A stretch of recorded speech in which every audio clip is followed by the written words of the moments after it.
Gecenin karanlığını bölen tehirli bir tren daha kalkıyor şehrimin ortasından. Özlemini harf harf satırlara döküp yine sana yol oluyor gözlerim. Yine sana yol oluyor gözlerim.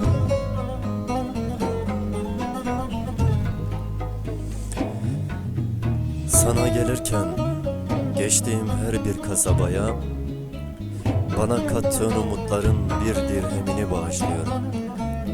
Seni anlatmaya yeltendikçe sözcükler yetim, mürekkep, öksüz kalıyor.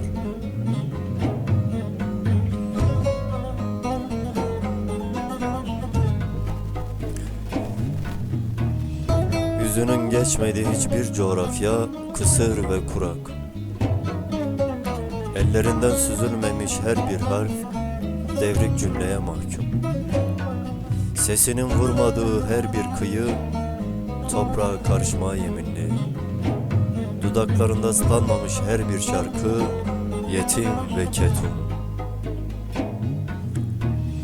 Seni özledikçe daha fazla büyüyorsun yüreğimde bir gecede. Adını memleketimin mutluluk başkenti yapıyorum. Gülüşünü yetim ve öksüz çocukların gözlerine, gülüşünü yetim ve öksüz çocukların gözlerine güneş diye seriyorum.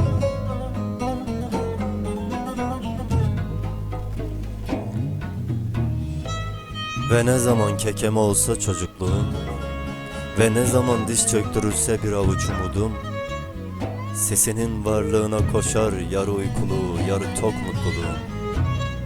Gecenin karanlığını bölüyorum, gecenin karanlığını bölüyorum.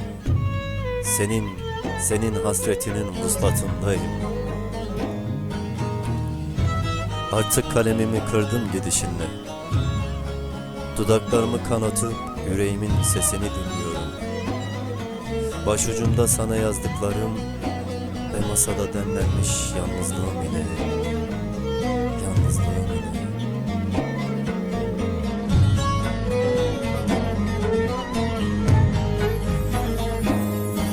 Ve var tüce bir amın dernak evin avacı dilemen. Ve var tüce bir amın dernak evin ava dilemen. Çaretüne eman halimin Mavi halemin tüyi keser avi canemin tüyi Ömür qedya sazemin tüyi